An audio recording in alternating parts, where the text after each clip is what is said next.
मित्रों, तद्धित प्रकरण का अगला सूत्र मैं आपके सामने प्रस्तुत करना चाहती हूँ और वो सूत्र है वर्गांताच्च।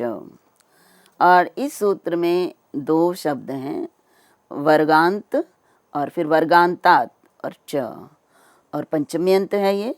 तो वर्गांत मीन्स वर्ग शब्दांतात, अर्थात वर्ग शब्द में जो समाप्त होता हो, और प्रातिपदिकात, तो वर्ग शब्द में समाप्त होने वाले प्रातिपदिक से छ प्रत्यय होता है। क्योंकि पूर्व सूत्र में छ प्रत्यय का विधान किया गया है, उसी के बाद ये अगला सूत्र है, तो उस छ प्रत्यय की अनुवृत्ति यहाँ पर आ रही है। तो ये कहा कि वर्ग शब्द में जो भी अंत प्रातिपदिक समाप्त होगा उससे छ प्रत्यय होगा। किस अर्थ में? तत्र भव इत्येतस्मिन् विषये, अर्थात तत्र भव इस अर्थ में, अर्थात वर्ग के अंत में होने वाला, वर्गांतात वर्ग के अंत में होने वाला। तो यदि हम ऐसा कहेंगे तो फिर हम उसमें प्रत्यय कौन से लगाएंगे? छ प्रत्यय। तो ये अण का अपवाद है। देखिए, ये अण का अपवाद कहने का तात्पर्य क्या है कि इस वर्ग में अंत होने वाले को प्रत्यय कौन सा होता है, ये और कहीं नहीं कहा गया है। और जब नहीं कहा जाता तो अण प्रत्यय होता है, मैंने अभी भी बताया। तो यहाँ पर अगर वर्गांताच्च ना दिया होता सूत्र तो अण प्रत्यय होता, लेकिन अब उस अण प्रत्यय का बाध करके प्रस्तुत सूत्र कहता है कि नहीं जी, वर्ग में समाप्त होने वाला जो प्रातिपदिक है उससे छ प्रत्यय होगा। तो विशेष है, ये अपवाद है, इसलिए उत्सर्ग के अपेक्षा अपवाद बलवान होता है। तो यहाँ पर अण ना होकर जो कि पहले प्राप्त हो रहा था छ प्रत्यय होगा। तो देखिए, जब हम वर्ग में समाप्त होने वाला, जैसे कवर्ग, हम सब जानते हैं व्याकरण में इसका बहुतायत से प्रयोग होता है। क वर्ग मीन्स क का पूरा वर्ग, तो कवर्ग में क ख ग घ ङ पांचों वर्ण आ जाते हैं। इसी तरह चवर्ग, टवर्ग, तवर्ग हम इस तरह से प्रयोग करते हैं। तो ये क वर्ग में समाप्त हो रहा है, कवर्ग, च भी वर्ग में, ट भी वर्ग में। तो ये इनको क्या बोलेंगे? ये वर्ग में समाप्त होने वाले प्रातिपदिक हैं। तो वर्ग में समाप्त होने वाले प्रातिपदिक से क्या होगा? छ प्रत्यय होगा।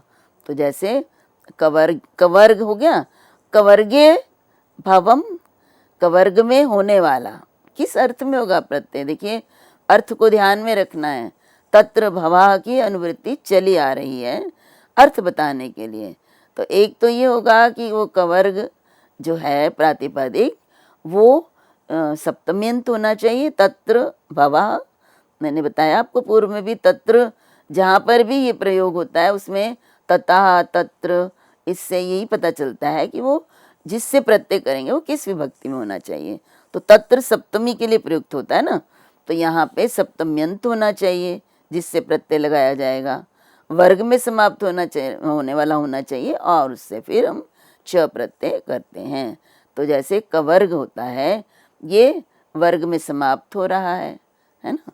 तो कवर्गे भवम, यदि हम कहते कवर्ग में जो होता है, अब कवर्ग में क्या क्या होता है, जैसे आचार्य पाणिनि द्वारा सूत्रों में जो कार्य कहे गए हैं वो कवर्ग में होने वाले कार्य हैं, तो उन कार्य को हम कहेंगे कवर्गीय कार्य हैं। या फिर कवर्गे भवम में कवर्ग में क्या क्या होते हैं, तो क ख ग घ ङ, ये सब कवर्ग में होते हैं, और इनसे कोई कार्य किया जाए तो उसको कवर्गीय कार्य कहा जाता है। तो कवर्ग छ को ई और कवर्गीय रूप बनता है। इसी तरह से चवर्गीय और उसके बाद टवर्गीय इत्यादि भी इसी तरह से निष्पन्न होते हैं, और इनका अर्थ ये हो जाता है कि उसमें होने वाला, कवर्ग में होने वाला, चवर्ग में होने वाला, टवर्ग में होने वाला इत्यादि। अब पूर्व में हमने किस अर्थ के लिए यहाँ पे सूत्र दिए हैं? तत्र भवा। तत्र भवा के अंतर्गत कुछ विशेष अर्थों में कुछ विशेष प्रत्यय कहे गए हैं, जिनको मैंने अभी आपके सामने प्रस्तुत किया, जैसे यत् प्रत्यय था, छ प्रत्यय था, इनको। अब अगला अर्थ है, तो शैषिक के अंतर्गत कुछ अर्थ होते हैं जिनसे शेष प्रत्यय लगाए जाते हैं, तो उनमें से अगला है ततः आगतः। तो ततः इति पंचमी समर्थात् आगतः इत्येतस्मिन् अर्थे यथा विहितं प्रत्ययो भवति, सृग्नाद आगता स्रोघ्ना। देखिए यहाँ पे ततः से आपको ये समझ जाना चाहिए कि ये तो ये बताता है कि जिस शब्द से या जिस प्रातिपदिक से ये प्रत्यय लगेगा वो सप्तम्यंत होना चाहिए, पंचम्यंत होना चाहिए। ततः तसिल प्रत्यय पंचमी के लिए प्रयुक्त होता है, तो ततः का क्या अर्थ है? अभी तत्र का अर्थ हमने किया था सप्तम्यंत होना चाहिए। ततः का प्रयोग करने का प्रयोजन है कि पंचम्यंत होना चाहिए। तो अर्थ ये होता है कि जो पंचमी में समाप्त होने वाला समर्थ हो। देखिए निरर्थक पद जो है उसका प्रयोग नहीं कर सकते प्रत्यय लगाकर, तो उसका अर्थ होना चाहिए। और फिर किस अर्थ में लगेगा? आगतः इत्येतस्मिन् अर्थे, आगतः आया हुआ, इस अर्थ में। तो ततः आगतः मीनिंग वैसे इसका अर्थ है वहाँ से आया हुआ। तो ततः पंचम्यंत शब्द से, पंचम्यंत पद से भी कह सकते हैं। प्रत्यय कौन सा लगता है? ये यथाविहित प्रत्यय, ये भी ध्यान रखिएगा, इसके विषय में आपसे विस्तार से बात करती हूँ। लेकिन किस अर्थ में लगाएंगे? आगता, आया, इस अर्थ में। और यथाविहितम प्रत्ययों की बात यदि करें तो मैंने आपको बता दिया हुआ है कि जो प्रत्यय जिस शब्द के लिए शैक्षिक प्रकरण में कहे गए हैं उनका ही प्रयोग करेंगे। अगर उनका तथा आगतः के प्रसंग में या प्रकरण में कोई और प्रत्यय कहा गया है तभी वो प्रत्यय होगा, अन्यथा वही प्रत्यय जो पहले कहे गए हैं उन शब्दों से वही प्रत्यय लगेंगे और इस अर्थ को भी वो देंगे। तो जैसे देखिए स्रोघ्न शब्द है, सृग्नाद आगतः। अब सृग्नाद जगह का नाम है, स्थान का नाम है। उस सृग्न नामक स्थान से आगतः आया हुआ, जो सुग्न नामक जगह से आया है उसको क्या कहेंगे? स्रोघ्ना। ततः आगतः सूत्र द्वारा सृग्न शब्द से प्रत्यय, पंचमी में है ना सुग्नात आगता, सुग्नात तो पंचमी अंत है। और तथा आगतः आया हुआ यदि मैं अर्थ बताना चाहती हूँ तो स्रोघ्ना अण प्रत्यय ही लगेगा। अब इसके लिए कोई और प्रत्यय नहीं कहा गया। तथा आगतः इस अर्थ को बताने के लिए कोई और प्रत्यय इसको नहीं कहा गया है। तो जिसको नहीं कहा गया तो उसको सामान्य रूप से पहले जो कहा गया प्रत्यय अण है वही प्रत्यय यहाँ पर लग जाएगा। तो यहाँ पर जैसे सृग्न शब्द से हम अण प्रत्यय लगाते हैं और अण प्रत्यय लगाने के बाद प्रागदिव्य तो अण से ही होगा और अण प्रत्यय लगाने के बाद स्रोघ्न शब्द बनता है। यहाँ ध्यान रखिए कि स्रोघ्न शब्द पहले भी बनाया है हमने, और वो किस अर्थ में? हमने कहा सृग्ने भवः, सृग्ने जातः, तो तत्र भवः तत्र जातः, इन अर्थों में भी अण प्रत्यय ही लगता है। तो सृग्न शब्द से यहाँ पर भी आगतः अर्थ में भी अण प्रत्यय ही होगा, क्योंकि इसके लिए कोई और प्रत्यय नहीं दिया गया और अर्थ ये तथा आगतः भी देगा। तो ध्यान रखिएगा, हम जिस अर्थ में प्रयुक्त करना चाहते हैं भाषा में वो अर्थ हमें प्राप्त हो जाएगा इसी शब्द से। स्रोघ्ना का प्रयोग करने पर यदि मैं सृग्ने भवा अर्थ देना चाहती हूँ, प्राप्त करना चाहती हूँ, वो मिल जाएगा। या सृग्न में जो उत्पन्न हुआ है ये अर्थ भी बताना है तो भी स्रोघ्ना शब्द में उस अर्थ को दे देगा। इसी तरह देखिए, ये हम वैसे बना चुके हैं पहले, लेकिन यहाँ पर भी इस अर्थ को भी देने में यही जो है रूप बनेंगे। अब मथुरा शब्द, माथुरा, मथुराया आगतः, मथुरा शब्द स्त्रीलिंग है, तो जो मथुरा से आया है तो मथुराया आगता पंचम्यंत है, और पंचम्यंत से तथा आगता सूत्र द्वारा यथाविहित प्रत्यय, तो यथाविहित प्रत्यय मथुरा से भी अण प्रत्यय ही होगा, क्योंकि पूर्व में भी मथुरा शब्द से कोई और प्रत्यय नहीं कहा गया। तो माथुर शब्द, अब माथुर शब्द जो है हम इसको मथुरा से आने वाला, मथुरा में रहने वाला, मथुरा में होने वाला, मथुरा में उत्पन्न होने वाला किसी भी अर्थ में प्रयुक्त कर सकते हैं हमारी आवश्यकता के अनुसार। तो इस तरह अब आगे देखिए, एक है राष्ट्रीय, इसे थोड़ा सा ध्यान से देखने योग्य है कि राष्ट्र शब्द यदि राष्ट्रात् आगता हम कहना चाहते हैं, राष्ट्र से आया हुआ, तो वहाँ पर हमने पूर्व में जो प्रत्यय इसके लिए अलग से बताया है, हमने बताया था राष्ट्र आवार पारावारात जो है यह प्रत्यय, राष्ट्र और आवार पार इन दो शब्दों से जो है अलग प्रत्यय लगता है, और वो प्रत्यय जो है लगने के बाद यहाँ पे ये बन जाता है, वहाँ अण नहीं होता है, तो राष्ट्रीय शब्द बनता है।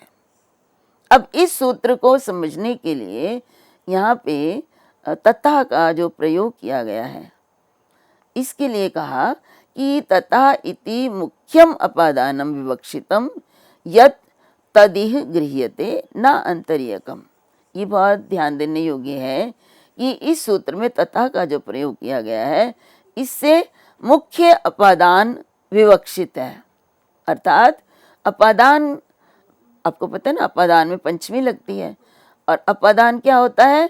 ध्रुवम अपाये अपादानम, अर्थात अपाये अर्थात जो अलग होने की चीज है, अलग होने की बात है, उसमें जो ध्रुव होता है, जो अवधिभूत होता है, उसे अपादान कहते हैं।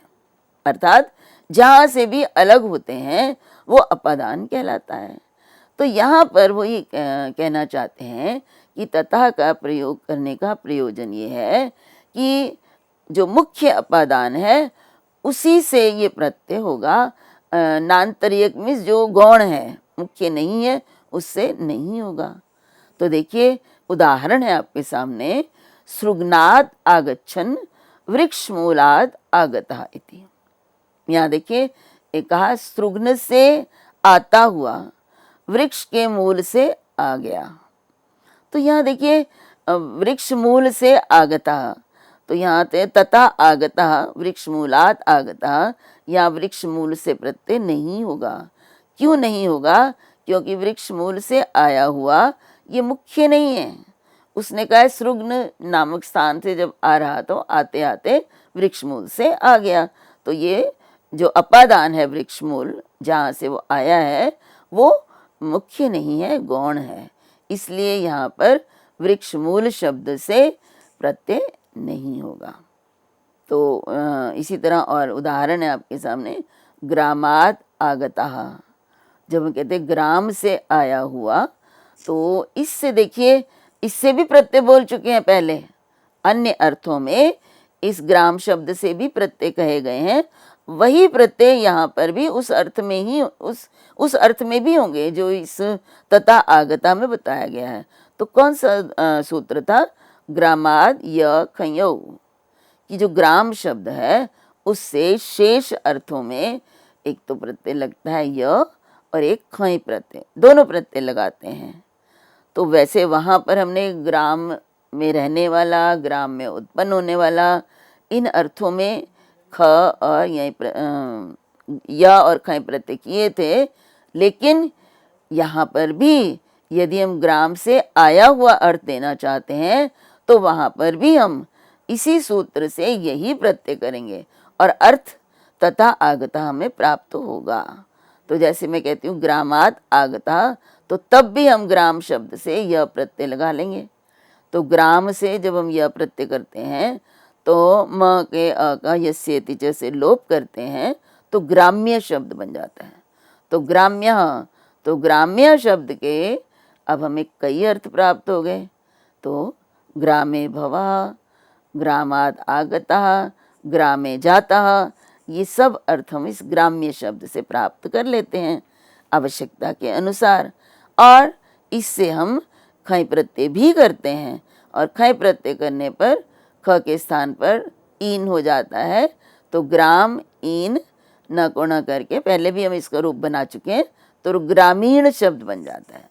तो ग्रामीण, तो देखिए ग्रामीण शब्द का भी अर्थ कई अर्थ है ना, जो गांव में रहने वाला है उसको भी हम ग्रामीण कहते हैं, जो गांव में पैदा हुआ है उसको भी हम कहते हैं, और जो गांव से आया है उसके लिए भी ग्रामीण शब्द का प्रयोग करते हैं। तो अर्थ किससे प्राप्त हो रहा है? तथा आगतः से। अब अगला सूत्र जो आपके सामने है वो है ठग आए स्थानेभ्य। अब ये भी शेष अर्थ में प्रयुक्त होने वाला है सूत्र, और ये तथा आगतः इस अर्थ में ही होता है। तो मैंने बताया जब तथा आगता या किसी के लिए भी, जब किसी के भी अंतर्गत किसी अर्थ में कोई अलग प्रत्यय बताया गया हो तो फिर वो ही लगता है। तो सृग्नात आगता में तो नहीं था कोई अलग, इसलिए हमने पूर्व प्राप्त प्रत्यय जैसे ग्राम्या में भी ग्रामीणा में भी, लेकिन अब जो तथा आगता का एक विशेष अर्थ में लगने वाला, जो शेष शब्दों से लगने वाला है, वो है ठग आय स्थानेभ्य। ठग तो प्रत्यय बताया इन्होंने, और आय स्थानेभ्य जिनको ये लगता है, जिनको ये प्रयुक्त होता है, और अर्थ कौन सा, तथा आगता, वही चला आ रहा है। तो देखिए आय स्थान किसको कहते हैं सबसे पहले ही जाने, क्योंकि सूत्र का अर्थ है आय स्थान से, स्थानों से, वाचक शब्दों से ठग प्रत्यय लगता है। अब आय स्थान समझना है तो आय इति स्वामी ग्राह्यो भागा उच्यते। अब आय जिसको हम आमदनी बोलते हैं, अगर हम राजाओं की बात करें या कि मतलब राजनीतिक दृष्टि से देखें तो यहाँ आय का अर्थ दिया है कि जो स्वामी को प्राप्त होने वाला भाग है, जो हम आजकल हम कर के रूप में देते हैं। ये तो पुराने समय की बात है, पुराने समय में राजाओं को आय का भाग दिया जाता था, छठा भाग या जो भी भाग निर्धारित करते थे वो दिया जाता था।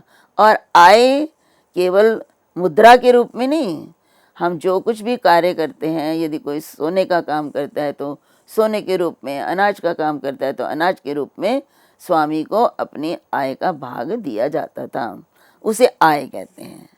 और फिर आय स्थान अर्थात जहाँ से वो प्राप्त हो रहा है, जो स्वामी को प्राप्त होने वाला जो भाग है, जो भी उसका चाहे धान इत्यादि जो कुछ भी है, वो जहाँ से उत्पन्न हो रहा है, जिससे उसको मिल रहा है, जहाँ पर प्राप्त हो रहा है, उसको आय स्थान कहते हैं। तो मतलब कि आय स्थान, आय जहाँ से उसको जिससे मिल रही है, जहाँ पर प्राप्त हो रही है, उसको आय स्थान कहते हैं। तो इसका अर्थ है आय स्थान वाचिभ्य प्रातिपदिकेभ्य ठक् प्रत्ययो भवति तथा आगता इत्यस्मिन् विषये। तो ये सूत्र का अर्थ हो गया। पहले आय स्थान समझना है, आय स्थान समझने के बाद फिर हमने बताना है कि आय स्थान जो है उसके वाचक जो शब्द होते हैं उनसे ठक प्रत्यय किया जाएगा। किस अर्थ में, तथा आगता, वहाँ से आया हुआ इस अर्थ में। तो अब ये भी अण का अपवाद है। देखिए जहाँ पर भी अलग सूत्र दे देंगे वहाँ पर हमें यही बताना है कि ये अण का अपवाद है, अण प्राप्त हो रहा था लेकिन उसकी जगह ये दे दिया उन्होंने। और क्षम तो परत्वाद बाधते, अब ये छ प्रत्यय का भी अपवाद है। छ प्रत्यय वृद्धात् छ, अर्थात जो भी वृद्ध शब्द हैं, जिनकी वृद्धि हुई हुई है, उनको छ प्रत्यय होता है, लेकिन इस सूत्र से उनको भी छ प्रत्यय ना होकर कौन सा जो है वो प्रत्यय ठक प्रत्यय होता है। तो ये संभवतः ये बात स्पष्ट हो गई कि यहाँ पर अण का और छ का अपवाद क्यों है। देखिए छ का अपवाद कहने का प्रयोजन है कि छ को ये परत्वाद बाधते, ये परवर्ती है इसलिए छ को ये बाधता है और अण का अपवाद है। अब देखिए हम उदाहरण देखते हैं। शुल्क शालाया आगतः, शुल्क शाला, शुल्क जो आय प्राप्त होती है राजा को, और शाला जहाँ से, जहाँ पर ये प्राप्त होती है तो उसको बोलते हैं शुल्क शाला। तो शुल्क शाला से जो आया हो उसको कहते हैं शौल्क शालिका। तो ये शौल्क शालिक फिर क्या अर्थ हुआ शौल्क शालिक? शौल्क शालिक मीन्स आय का वो भाग जो शुल्क शाला से प्राप्त हुआ हो। ये पूरा का पूरा अर्थ शौल्क शालिक इस एक शब्द से प्राप्त हो जाता है, तदित प्रत्यय लगाकर, ततः आगता इस अर्थ में। तो अब शौल्क शालिक शब्द किस तरह से बनता है? तो शुल्क शालाया आगता, पंचमी है ना, तथा आगता, तो शुल्क शाला से जो आया हुआ हो उस, तो तथा आगता के लिए यहाँ पर शुल्कशाला शब्द से क्या होगा, जो है वो हमारा ठक प्रत्यय होगा, ना अण होगा ना छ होगा, क्योंकि सूत्र में दिया गया है अलग से। तो आय स्थान है जो कहा ना उन्होंने, तो शुल्कशाला आय स्थान है, इसलिए ना अण होगा न छ होगा, यहाँ पर ठक प्रत्यय होगा। और प्रत्यय होने के बाद शुल्क ठ को इक हो जाएगा, तो ठ से इक हो गया, तो शुल्क शालिक बन जाएगा। शु के ओ को वृद्धि करके शौल्क शालिक बनेगा। इसी तरह से देखिए आकर, आकर होता है ना खान, तो खान से जो आया हुआ हो, तो देखिए आकर क्या है, वो भी शुल्क का स्थान है। आकर से प्राप्त होता है, हमें धन होता है राजा को, तो आकर मीन्स खानों से धन क्या प्राप्त होगा, जैसे सुवर्ण इत्यादि, ये सब आकर से प्राप्त होते हैं। तो आकर से प्राप्त होने वाला जो इस अर्थ में हम करेंगे तो आकरिक बनेगा। आकर से ठक प्रत्यय, ठक को एक करके तो आकरिक रूप हमारा बन जाएगा। तो इस प्रकार से हमने इस सूत्र को देखा कि आय स्थान वाचक शब्दों से हमें ठक प्रत्यय का, वहाँ से आया हुआ अर्थ यदि बताना है, आय स्थानों से आया हुआ, तो उनसे ठक प्रत्यय यदि लगा देंगे तो वो हमें उस अर्थ को प्राप्त करवा देंगे। अब अगला सूत्र है विद्या योनि संबंधेभ्यो वुई। ये सारे जो मैं आपके सामने सूत्र रख रही हूँ तथा आगता के अंतर्गत आ रहे हैं। अब तथा आगता अर्थ में एक और प्रत्यय बताया और किन शब्दों से बताया वो भी इसमें बताया गया है। तो कुछ विशेष शब्दों से कुछ विशेष सूत्र तथा आगता सूत्र के अर्थ में लगते हैं, तो उनमें से एक ये है। अब यहाँ पे देखिए शब्द है विद्या योनि संबंधेभ्यो, तो विद्या और योनि, तो विद्या योनि कृता संबंधा येषाम ते। ये विद्या योनि संबंध ये बहुव्रीहि समास है। विद्या और योनि से जो जिनका संबंध प्राप्त हुआ हो, विद्या योनि विद्या च योनिश्च, ये तो द्वंद्व हो गया। उसके बाद ये विद्या योनि कृता संबंधा येषाम ते, उन्हें कहते हैं विद्या योनि संबंधा। तो अब विद्या योनि संबंध का क्या अर्थ हो गया, ये कि वो लोग जिनका विद्या या योनि, योनि मीन्स वंश कुल की का के कारण जिनका संबंध है या जो संबंध को प्राप्त हुए हैं, उन सबको कहेंगे विद्या योनि संबंधा। तो इसका मतलब है कि विद्या योनि संबंध के वाचक दो अलग अलग है, विद्या संबंध के वाचक और योनिकृत संबंध के वाचक जो शब्द हैं, उनसे वही प्रत्यय होता है। किस अर्थ में, तथा आगता इस अर्थ में। ये ध्यान रखना है हमें कि ये प्रत्यय किस अर्थ को देगा। तो ये भी अण का अपवाद है। अण होता विशेष सूत्र दे दिया कि नहीं भाई इन शब्दों से तो अण प्रत्यय ना होकर वही प्रत्यय होता है। तो अब देखिए इसके उदाहरणों की जब हम बात करते हैं तो उदाहरण है उपाध्याय, उपाध्यायात आगतम। उपाध्याय, उपाध्याय कौन होता है, जो किसी को शिक्षा प्रदान करता है, तो ये विद्या से संबंध है। ये उपाध्याय विद्या के कारण संबद्ध होता है। उपाध्याय से शिष्य का, छात्र का क्या संबंध है, कोई और संबंध नहीं है। वो उसका संबंध किस कारण है, विद्या के कारण, क्योंकि उपाध्याय से वो विद्या को प्राप्त करता है। तो ये उपाध्याय विद्या के कारण संबद्ध है शिष्य से, छात्र से। तो ये फिर क्या है, ये विद्या संबंध का वाचक है उपाध्याय। इससे उपाध्याय से अगर आया हुआ है, उपाध्याय से जब कुछ आता है, चली आती है वस्तु या विद्या ही कहेंगे हम, जो परंपरा, उसको हम अगर बताना चाहते हैं तो उपाध्यायात आगतम, इस उपाध्यायात इस पंचमी अंत से वही प्रत्यय करेंगे हम। वही प्रत्यय लगाने के बाद जो बनेगा उसका अर्थ होगा कि ये उपाध्याय से आया हुआ है। तो जो भी उपाध्याय से चला आ रहा है या आया है उसको बताना है तो वही प्रत्यय लगाएंगे। तो उपाध्याय से जब वही प्रत्यय लगाते हैं तो न्य तो इत संज्ञक होने के कारण लुप्त हो जाता है, वो शेष रहता है। तो युवोर अनाको सूत्र हमने पढ़ा हुआ है, जिससे वु के स्थान पर अक हो जाता है। तो उपाध्याय वुई, उपाध्याय अक, और ङित प्रत्यय लगा है इसलिए उ को वृद्धि हो जाएगी। औपाध्याय और अक औपाध्यायकम। तो यहाँ पे देखिए औपाध्यायकम का अर्थ फिर क्या है। यदि हमारे पास प्रयुक्त शब्द प्राप्त होता है तो हमें इसका अर्थ स्वयं ही आ जाएगा कि जो उपाध्याय से आया हुआ हो उसको हम औपाध्यायकम कहते हैं। कोई भी उपाध्याय से आया हुआ कोई भी होगा तो हम कहेंगे ये औपाध्यायक है। इसी तरह शिष्यात आगतम, शिष्य भी विद्या के कारण संबंध है।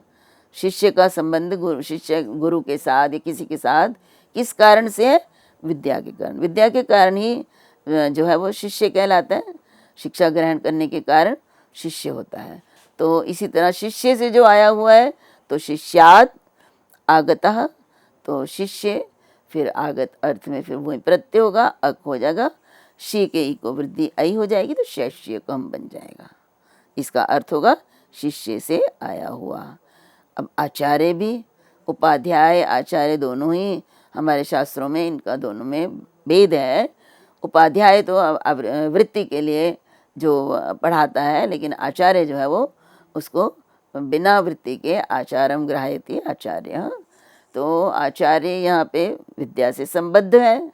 तो आचार्य शब्द से हम क्या प्रत्यय लगेंगे? आचार्य से जो आया हुआ है वो प्रत्यय करेंगे और वो को अक करके आचार्यक और फिर आचार्यकम ये रूप हमें प्राप्त होता है। तो विद्या संबंध का मैंने आपके सामने उदाहरण दे दिया।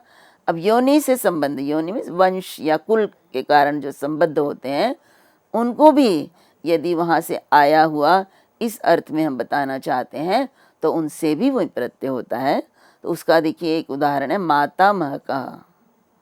अब मातामह शब्द का अर्थ होता है जो मातामह से आया हो, मातामह से चला आ रहा है, मातामह से परंपरा से चला आ रहा है। तो ये मातामह क्या होता है? नाना को कहते हैं। मातुः पिता मातामह कहलाता है। और मातामह की वैसे सिद्धि हम पहले भी कर चुके हैं, लेकिन मैं अभी पुनः आपके सामने उसको आपके स्मृति पटल पर लाना चाहती हूँ कि मातामह मातृ शब्द से डामहच प्रत्यय लगा, मातुः पिता ये अर्थ है, और मातृ शब्द से डामहच प्रत्यय लग के मातामह बनता है और मातुः पिता जिसका अर्थ है। इसी तरह दूसरा भी हम देख लेते हैं पितामह। तो पितुः पिता, जो पिता का पिता है दादा उसको पितामह बोलते हैं। तो पितृ शब्द से भी डामहच प्रत्यय लग के पितामह शब्द बनता है। तो पितु पिता ये पूर्व में हम कर चुके हैं। पितृव्य मातुल मातामह पितामह, ये आचार्य पाणिनि का सूत्र है जिसके अनुसार मातुल शब्द मामा जिसको कहते हैं ये पितृव्य चाचा, और मातामह नाना मातु का पिता, और पितामह ये शब्द जो है ये हमें निपातन से प्राप्त होते हैं। आचार्य पाणिनि जिन शब्दों की सिद्धि पूरी तरह से प्राप्त नहीं होती है लेकिन भाषा में प्रयुक्त होते हैं उनके लिए ये कह देते हैं, लेकिन वार्तिककार ने इनके लिए प्रत्यय बोले हैं। उन्होंने कहा मातृ और पितृ शब्द से जो पितरी डामहच प्रत्यय लगता है। तो मातुः माता और पितुः पिता, इन सब मातुः पिता और पितुः पिता इन दोनों में डामहच प्रत्यय जब लगाते हैं तो पितामह शब्द बन जाता है जिसका अर्थ में प्राप्त होता है। अब हमने कहा मातामह और पितामह, और इनसे अगर मातामह से कोई चीज़ प्राप्त हुई है, नाना से कोई आया है, तो हम तथा आगता सूत्र मातामहात आगता इस सूत्र तथा आगता इस अर्थ में हम प्रत्यय कर देंगे। यहाँ पे वही प्रत्यय और वही प्रत्यय अक करके माता महक बन जाएगा। देखिए मातामह तो हो गया नाना, लेकिन माता महक जब बना देते हैं तो इसका अर्थ हो गया नाना से जो आया है। और पितामह दादा को कहते हैं, और पिता से जो आया हुआ दादा से जो आया है हम उसको पितामह का कह देते हैं। तो इस प्रकार से हमने देखा कि विद्या और योनि से जिनका संबंध होता है उनके साथ वही प्रत्यय लग के जो अर्थ प्राप्त होता है वो एक भिन्न अर्थ ही प्राप्त हो जाता है। अभी के लिए इतना ही। तब तक के लिए आप सबको मेरा नमस्कार। अगले व्याख्यान में इसी चर्चा को आगे बढ़ाएंगे। धन्यवाद।